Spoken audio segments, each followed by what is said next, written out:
Ladies and gentlemen, oh boy, do I have a treat for you today. Joining us in this review is the myth, the legend, the one and only Calimari Boy. Give it up, people. You mean Calimari Man? I'm sorry, what? Man?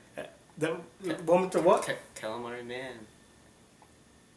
Calamari man, I'm not looking at a man.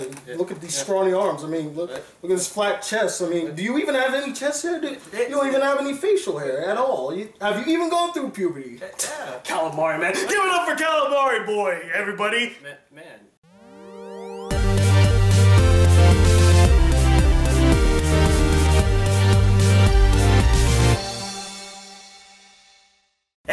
The Black Critic Guy, here with one of my co-workers and good friend Tin, aka Calimari Boy, and we're here today to review Spider-Man. There's another Homecoming. Okay. Really, we're doing this review again. Cut. So Tin, my boy, why don't you tell my audience out there what exactly Spider-Man Homecoming is all about? I don't know. I feel like you'd do a better job than I would. So why don't you have a go? Well, I usually let my guests do the premise. No. You should do it for me. I mean, hey, I graciously brought you onto my channel, and you're here in a big time review. You should definitely tell them what the premise is. Come on, go. I mean, you have a better.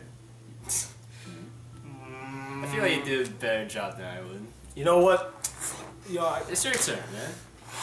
This is why, guys, I don't like bringing guests on my channel. Anyway, fine. You don't want to do it? I'll do it. So basically, Spider-Man Homecoming takes place a couple months after the events of Captain America Civil War, and Peter Parker is really excited that he's technically a part of the Avengers, like he is an Avenger. He's like waiting around to hear back from Tony Stark so that he could be on a big mission, but they haven't gone back to in a while. So he just basically does what he usually does, be the friendly neighborhood Spider-Man. But then he bumps into these robbers who have these really high-tech weapons, and he starts to investigate where they got these weapons, and he found like the arms dealers, basically led by a guy that flies around in this really cool flight suit, who is basically the Vulture, and he decides, what if this is the one thing that will prove to Tony Stark and the gang that I can be a part of the Avengers. And so, Peter Parker, aka Spider-Man, tries to take down these arms dealers and save the day. How was that? That was pretty good. See? Pretty good? So you do good. It would have been better if you did it! So Tim, did you know that this is now the third Spider-Man that we have had in just 10 years? 10 years? Yeah, because Tobey Maguire, the last time he was Spider-Man was 2007. And then we had Andrew Garfield in 2012, and now we have Tom Holland as Spider-Man. So in 10 years, we have had 3 Spider-Mans and 2 reboots. This is the second one now. Yeah. It's kind of surprising, huh? And it's in such a short amount of time. How do you feel about them constantly rebooting Spider-Man, changing it up? I mean, they give a new aspect every time, but I feel like my heart is still with Tobey Maguire. I mean, yeah. But the newer Spider-Man, he captures my idea of Spider-Man. He has that childish appearance. He's silly, of course, and he just captures my whole entire experience with him. Yeah. With Andrew Garfield, I feel like he was kind of like a bit too mature. I didn't really feel like he was too much angst. Yeah, I didn't feel like he really was like a good Spider-Man to me. I love Andrew Garfield and all, but as Spider-Man, I wouldn't really put him up there. And personally, I actually really like the Andrew Garfield representation of Spider-Man. I liked his portrayal of the character. I will say that Tom Holland edges him out just a little bit because he's a bit more fun and it feels more like the Spider-Man from the comics and, finally brought to the big screen. Tobey Maguire, he'll always kind of be my first Spider-Man as he was for all of us. Yeah. But he's been outshined by the past 2 people who have been Spider-Man so far.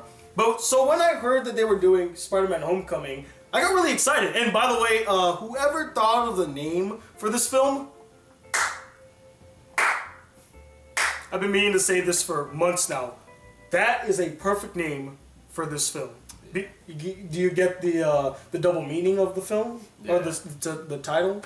I love that fact. Like, it's basically Spider-Man's coming home. He's finally part of the MCU. It's the Homecoming! And of course there's the Homecoming dance in the film. That's why, the whole thing. Even though it doesn't even, now that I think about it, it doesn't really even play a crucial part of the film. We'll save that for when we get to the review. But yeah, I got really excited, you know, finally seeing Spider-Man in the MCU, along with Captain America, Iron Man, Black Widow, most of the Avengers. When we saw him in Civil War, it was exciting, and then they announced they were going to be making this film. I'm like, I'm excited to see what they're going to do with this solo film. How would they handle it? Will it be just as good as his representation in Civil War? I couldn't wait to see it. And so we finally got to see it this afternoon. I decided to bring my buddy Tim to go see it because why not? He's a good friend, and we have not actually seen a movie together until now, so that's exciting. And he's now here to do the review. So, initial thoughts, buddy, of Spider-Man Homecoming. I mean, Spider-Man Homecoming, that's probably a really good movie for me. I usually don't really enjoy a lot of movies, but Spider-Man Homecoming really captured my attention.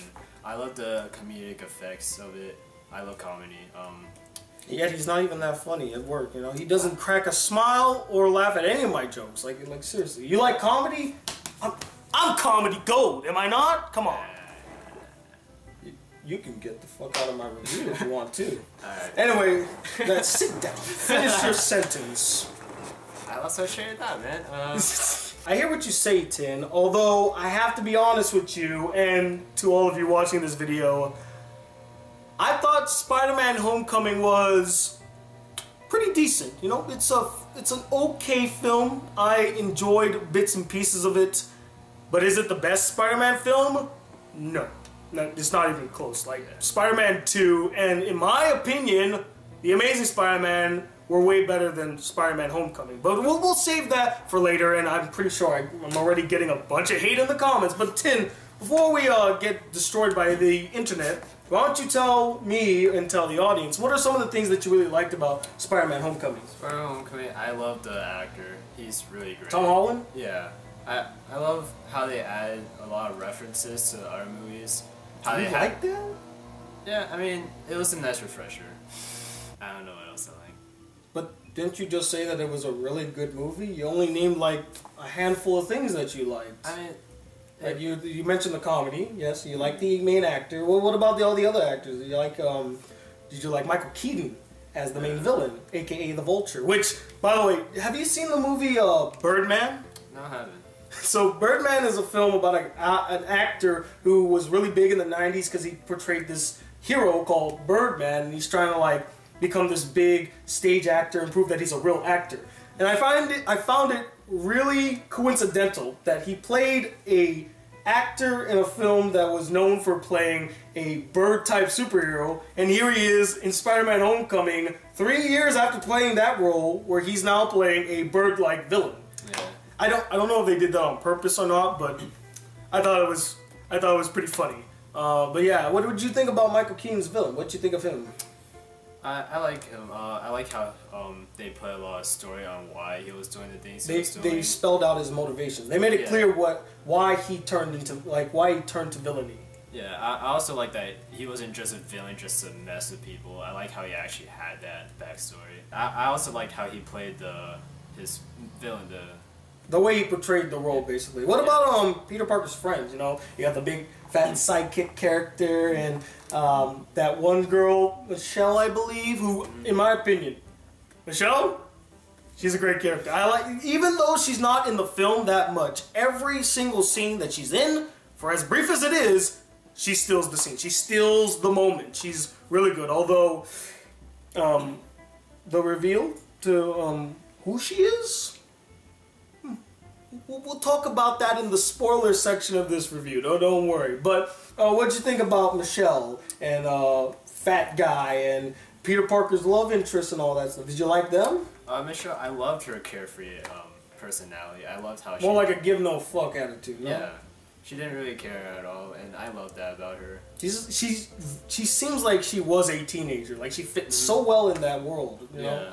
Where everyone else, like, I felt like they were caricatures of teenagers, you know? And except for her and Tom Holland, everybody kind of felt like caricatures. Like, yeah, well, I'm the bully, and I'm the cute girl that's very popular and does all these great stuff. But they actually felt like genuine teens. What about Aunt May? What'd you think of Aunt May? Aunt May, I mean, I don't really know why they made her so, hot. You don't know why they make... It's Marissa Tomei. Of course, she's gonna be hot. And, dude, Marissa Tomei is bombing. Although, see, I feel like I have more things to say on the negative side than I do in the positive side. I'm giving it away at the beginning of this review. I'm sorry, guys. I just want to make it clear, I don't hate this film. I have a lot of problems with it. But, you know, no one's going to hear that part. They're just going to hear all the hate I'm going to be giving it. But anyway, what about the visuals, the action? You know, what you think of that? The action, it was mostly done at night, so like you didn't really see a lot. Yeah, like the final fight, it was on an airplane, and like everything's like going on. You just see stuff moving. And so much cuts too. Like it's cutting constantly, and you don't know exactly who's hitting who and where's the movement and all of it. It's so hard to see. Yeah, all I saw in that final fight was Spider-Man just trying to hold on to the airplane. I saw that, and then the wings like clipping onto the plane as he's trying to move forward. Chop, chop, chop, chop, chop. You know, it's editing, and then he moves the wing, and then they edit again. The Spider-Man is choppy editing. See, there I go again. We're talking about the good things. The good things, Tim. Yes. So, anything else? Any other good things you liked about the film? Okay, well, I guess I will address some of the good things I noticed about the film. I agree with a lot of the things that Tim mentioned. I love Tom Holland as Spider-Man, not aka, Peter Parker. Peter Parker, aka Spider-Man. He's a really good Spider-Man, and I think I'm going to grow to like him more as I see him in the future Avengers films and probably a future sequel. I like his portrayal of Spider-Man. He nails the friendly neighborhood Spider-Man very well. Like the scene where he puts on the suit and he's going around the city trying to find ways to help people. Yeah. Like he takes that bike robber. He helps a lost Puerto Rican woman, I believe, right? She was Puerto Rican. Yeah. He helps a lost Hispanic woman find her way around the Bronx. It was really nice to see him being the friendly neighborhood Spider-Man, you know, finally. Because in the other films, he says, I'm your friendly neighborhood Spider-Man, but he doesn't really help the common folk.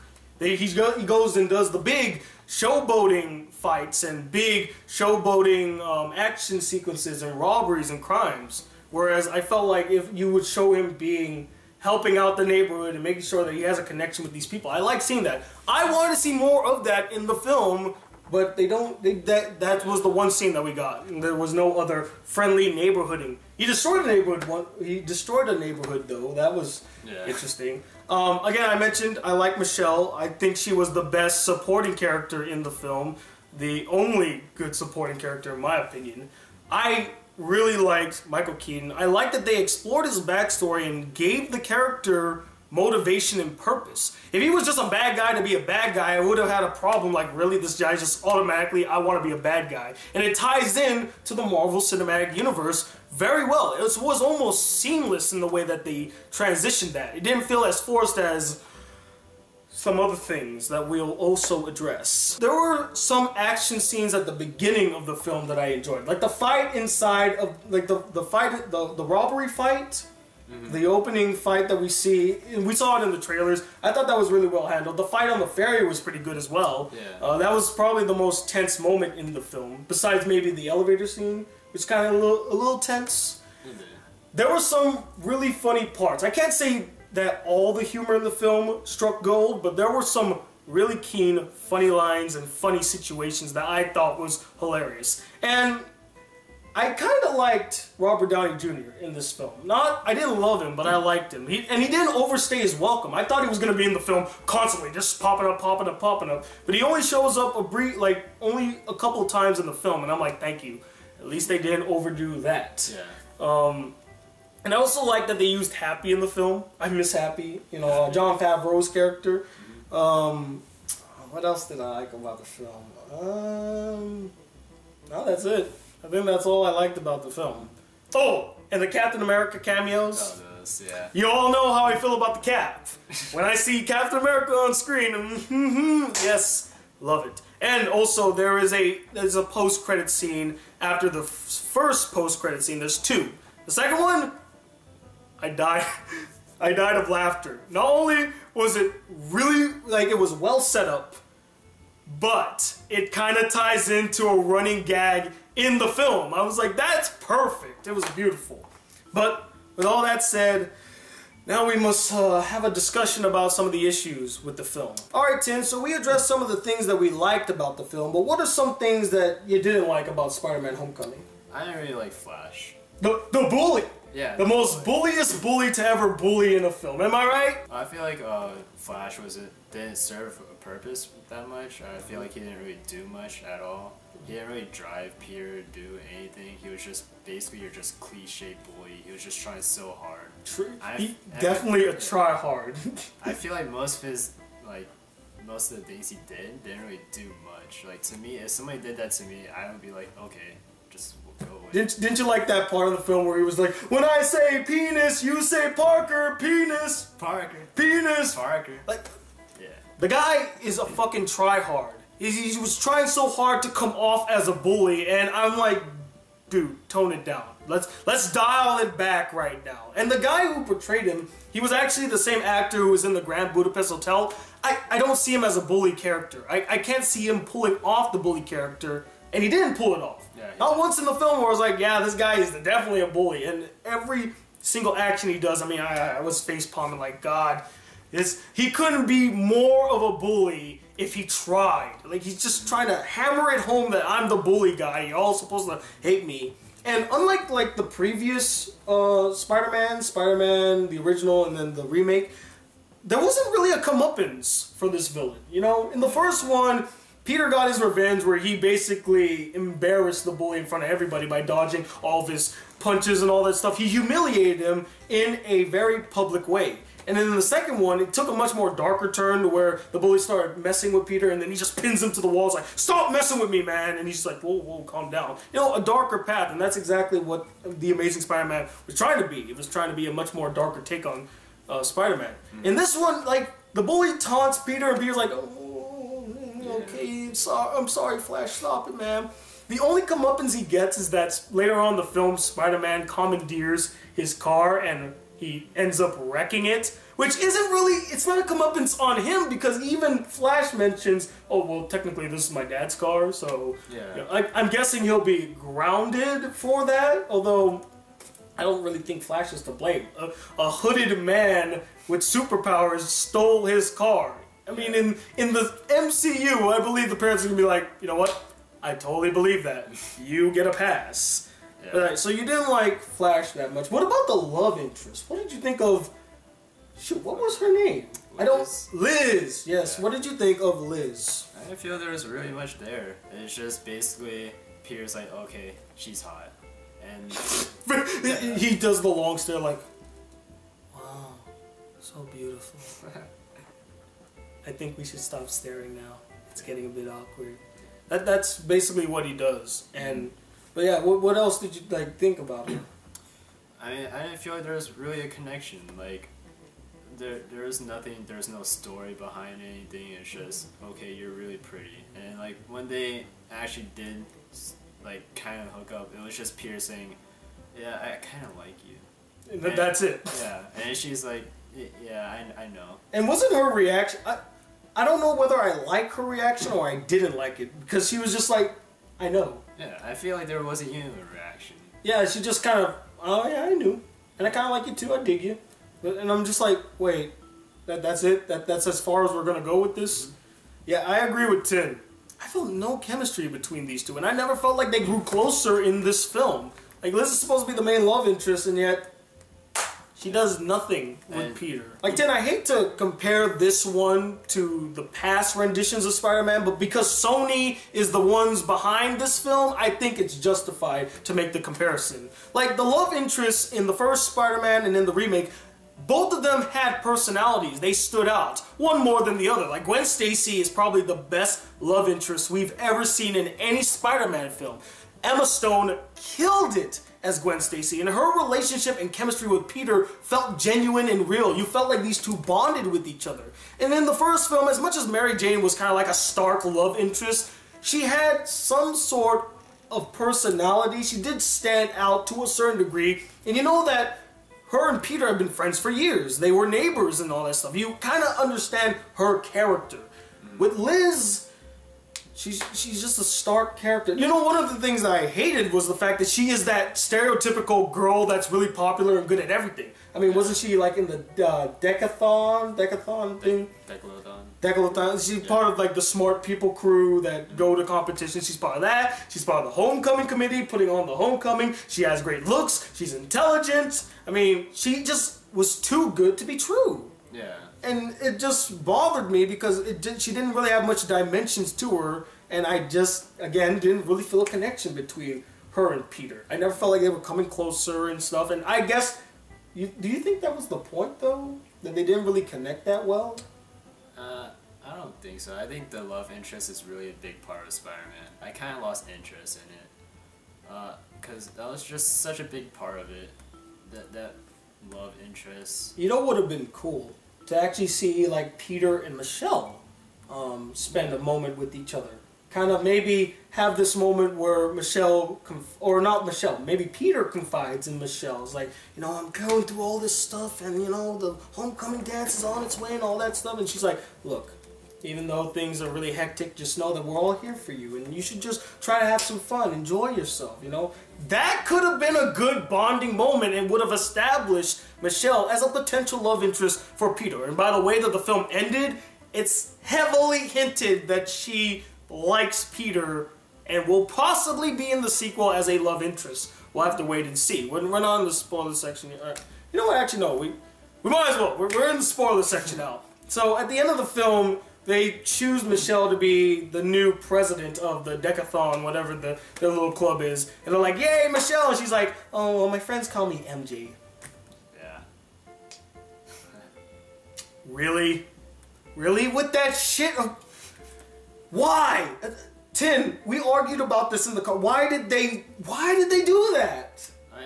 I feel like MJ, I feel like that was just an easy. But it's so iconic! And it's not Michelle, it's Mary Jane. Why do they... There was never one time in the film where they called her like Michelle Jan or Michelle Joe, where it's like, oh yeah. They didn't even say her full name. It was just Michelle. Why would they call her MJ? It's forced and tacked on to kind of drop, like he said, an Easter egg that she's actually the Mary Jane of the story. And I'm like, no!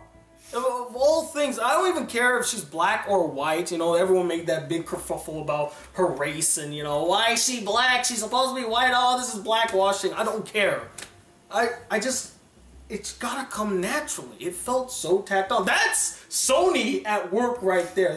Sony had their little grimy hands all over this film, and there was very little Marvel Studios in this film. I think that's another big problem that I had with the film. It felt like a Sony Spider-Man film rather than a Marvel Studios Spider-Man film. Would you agree with that? Yeah, I do.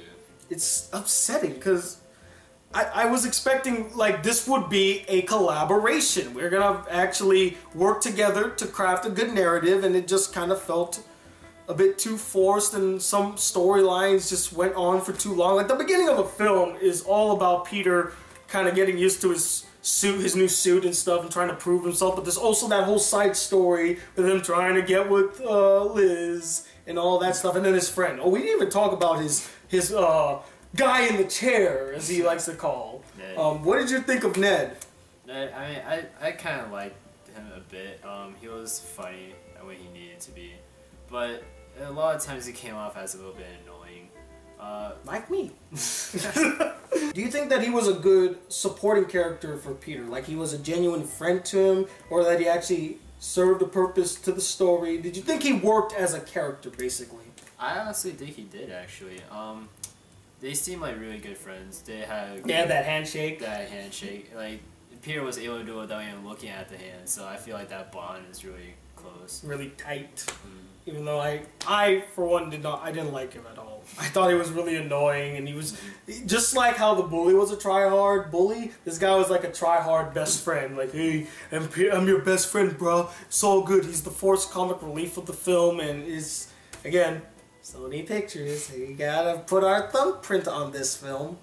And I didn't like him. He was, I guess, a decent friend for Peter, although he felt more like he was a hindrance rather than an asset.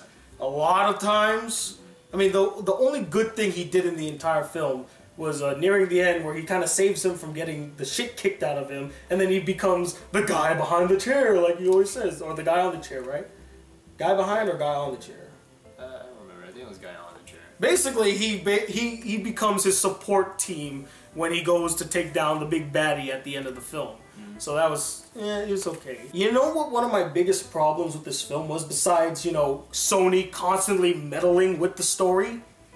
Was the fact that they kept on hammering it in that Spider-Man's now part of the MCU, guys. So many damn references to the Avengers, to Iron Man, to Thor. I mean, it was just bombarding you in the face with it. It was annoying. Like, I've not seen an MCU movie push the Avengers this hard since Iron Man 2.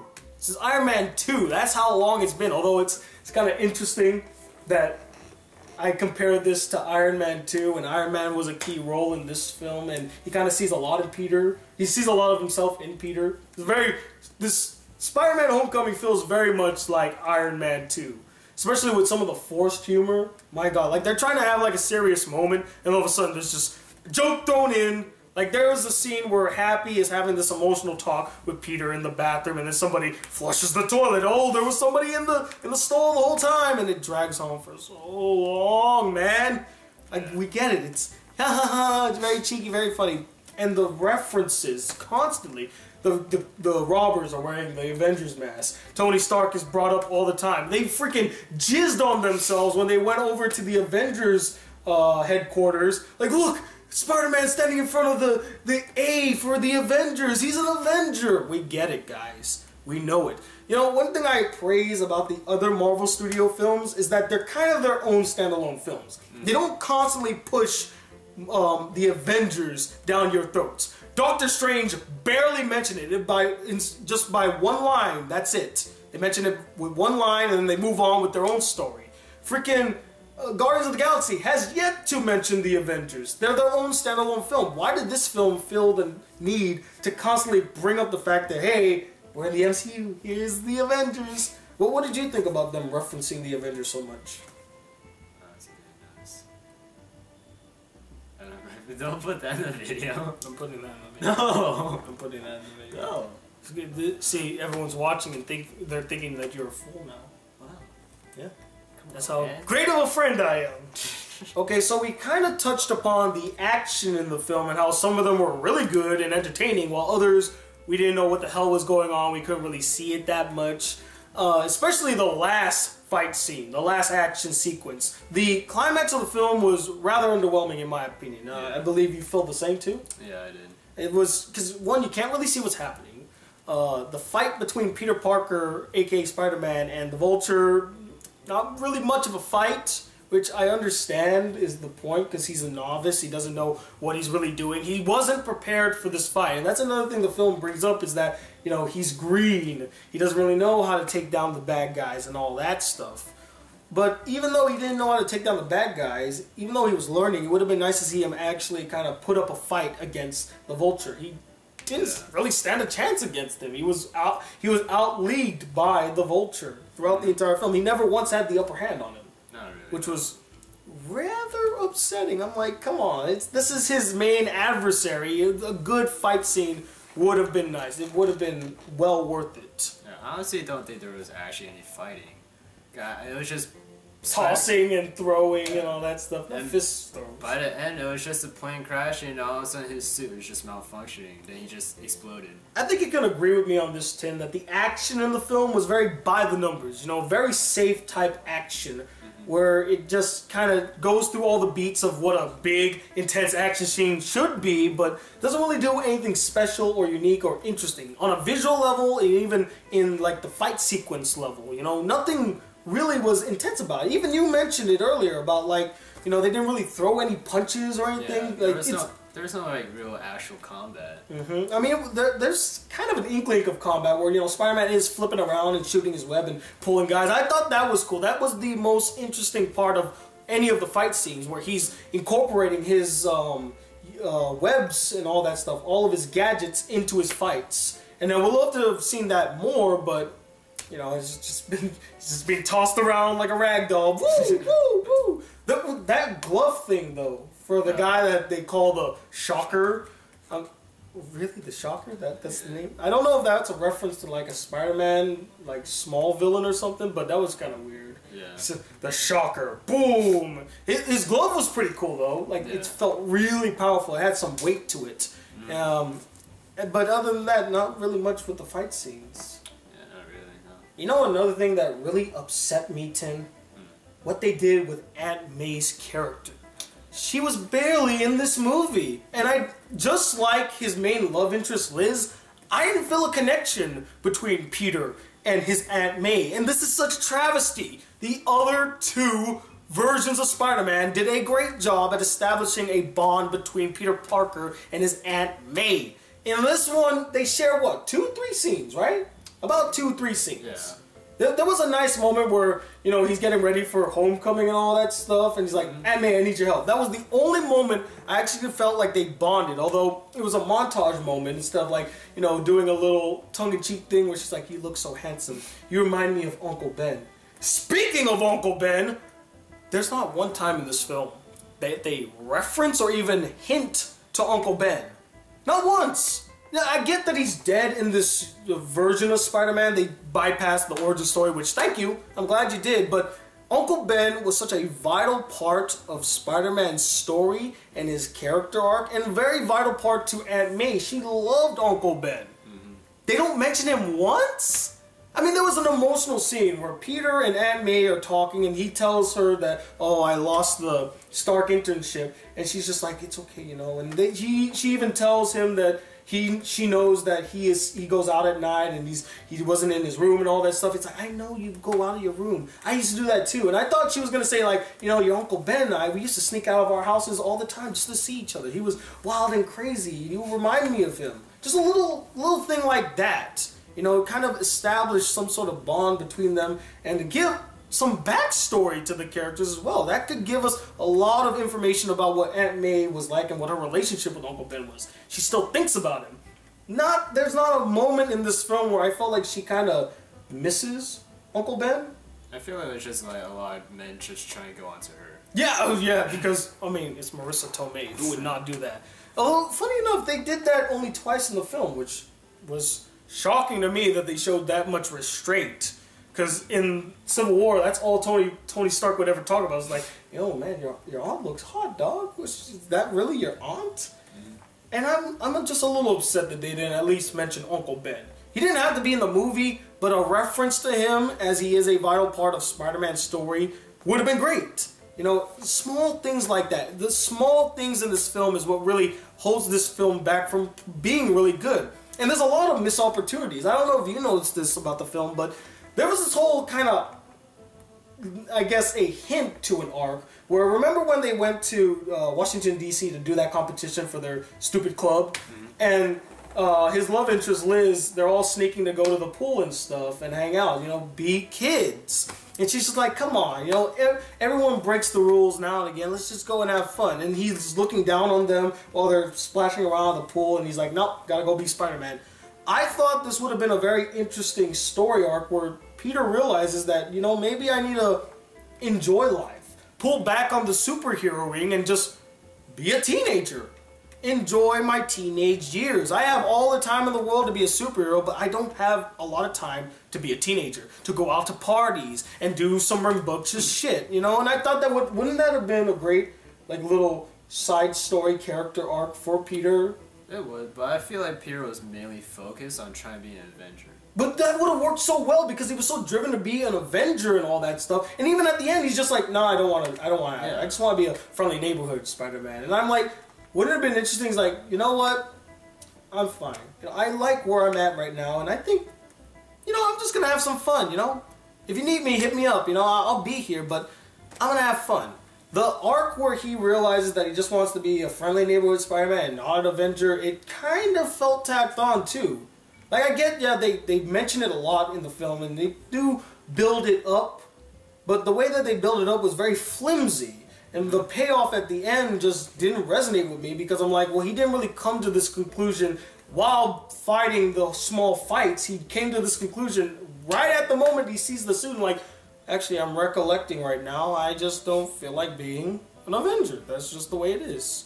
And I don't know, again, just small things, small character arcs like that could have explored more of his character, and maybe he could have had more fun in the film. You know, maybe like it all leads up to the homecoming dance, you know? Yeah.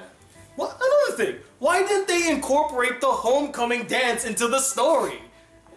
Doesn't that just make fucking sense? It's in the fucking title, Spider-Man Homecoming. Oh, 2 more weeks till homecoming, guys. You know, it's a build-up to a big thing. I guess it's kind of because they had the final fight during homecoming dance, right? But I don't know, I felt like they could have incorporated it more into the story, no? Yeah, basically Peter just walked up to Liz and was just like, I gotta go, I gotta fight this guy. And he just left. You know, and it would have been interesting if he held them hostage at homecoming, right? Yeah, that'd be cool. Held them hostage at homecoming, and someone's like, this is the worst homecoming ever! I hate this! You know, it's just like, maybe they could even have made it a joke in a sense. Like, oh man, you're really excited about homecoming? It's like, I'm not trying to worry about homecoming, you know? I got this thing with Mr. Stark, I gotta focus on that. You know, the film went so many different directions, but if it had that one path of like, yes, homecoming, that's the final thing, and then the little detours here and there, I think that would have been fine. The homecoming just kind of comes out of nowhere. It's like, oh, now it's homecoming. Wait, what? The homecoming is now? I mean, yeah, you put up the banners hinting at homecoming, but like, it just happens. And then it's over. We spend one moment at the homecoming, then we leave the homecoming. Yeah. I'm just like, I don't know. They could have incorporated that more in the story. And I get it. You guys feel like I'm nitpicking. I'm trying to tear this film apart. But I like Spider-Man. And I've liked the previous installments of Spider-Man. Even though people didn't like The Amazing Spider-Man that much, I enjoyed it. I thought it was actually trying something new, taking a different direction with Spider-Man. This one feels so uninspired. It wasn't trying to be its own identity. It tried to fit the Marvel Cinematic Universe formula. But in the process, it lost its own identity. I mean, I mentioned earlier about how it was constantly mentioning the Avengers and Tony Stark. That's all it really cared about. Instead of trying to just tell a Spider-Man story of him learning to use his powers, using his suit and all that stuff, just focus on the character in his group. Well, I think we rambled enough in this video, or I should say I rambled enough in this video. You haven't said a goddamn thing. You're so quiet over there. Why do I always pick people that are so silent to be in these reviews with me? Every single time. But anyway, so overall thoughts, what would you give Spider-Man Homecoming out of 5 stars? What's your grade for it? Well, if you really follow the MCU universe, like their story, I feel like that this probably won't be a good movie for you. But if you're just trying to watch a movie just to watch it, I think you would enjoy it a lot. If you're a casual moviegoer, you'll find some enjoyment to it. So yeah, out of 5 stars, what would you give it? Out of 5? I'd probably just give it 2.5. Wow, that's actually lower than what I was gonna give it. Really? Yeah, that's interesting because okay, as much as I had many problems with the film. I enjoyed bits and pieces of it, and you know, it looked like they were trying, but they didn't try hard enough. I mean, there were 6 writers for this film, guys. 6. If you look back at all the Marvel Cinematic Universe films, the most I've ever seen them have were 3 writers for one film. Most of them had about 1 or 2, a duo that wrote the film. 6 writers? That's something that Sony would do. No wonder why the film felt like it was going all over the place. Again, just like Transformers I almost said Age of Ultron. Transformers The Last Night, there's too many cooks in the kitchen. What you need is somebody that has a clear understanding and a clear idea of what type of Spider-Man story they want to tell, and shoot it out, write it up, and maybe have like 1 or 2 people chime in and add a few things here and there. But to have 6 writers to make this film, are you kidding me? That is a Sony decision, clearly. That was not Marvel Studio. That was Sony. Like, we gotta make this good. We gotta make this perfect. We're in the cinematic universe now, guys. This is gonna be amazing. People love us again. But no, like, Sony, stop. Your fingerprints are all over this film, and that's the main reason people don't like Spider-Man anymore. Because you keep meddling with them. We thought you were gonna collab with the Marvel Cinematic Universe, and it doesn't feel much like a collab, more like a reference. Spider-Man reference. That's what this movie is, Spider-Man reference. So, God, I went on another tirade. I'm sorry, guys. Yeah, I had a lot of problems with this film, but it's harmless. You know, there's still some things that I enjoyed, and I would say that it's okay. I wouldn't go as far to say that it's forgettable or that it's terrible, but it's just average. And I was hoping for a more refreshing take. I was hoping for them to actually put a little more effort, but this is the best they can do, I guess. Maybe it's time to finally just cut that umbilical cord, Sony, and just give us Spider-Man. Give it back to Marvel, Studios and all that, and let them handle it. You should have no part in these films. But as always, guys, we're not the end-all be-all opinion when it comes to Spider-Man Homecoming. We would love to know what you guys thought about the film as well. Did you like it? Did you dislike it? And also tell us, who you think represented Spider-Man the best? Who do you think represented Spider-Man the best? I mean... Well, okay, who do you think represented him best, but who is your favorite? My favorite, Tobey Maguire is still always in my heart. You're nostalgic for him, huh? Yeah, but I think Tom Holland did a really good job. Really good representation. Yeah. I'm kind of in the same field range, although I would say Tom Holland represents Spider-Man the best. My personal favorite is still, it's gonna be controversial, Andrew Garfield. I loved his portrayal of Spider-Man. He was the most interesting Spider-Man made thus far. And again, it's my opinion. But do let us know your opinions by commenting below and letting us know. And that concludes our collaborative review. I want to thank my good friend Tin, aka Calimari Boy, for joining me in this review. And by the way, if you guys are wondering why I call him Calimari Boy, do you remember the story? I think one time I just ordered calamari, and all of a sudden you just started calling it Calimari Boy. Yep, that's it.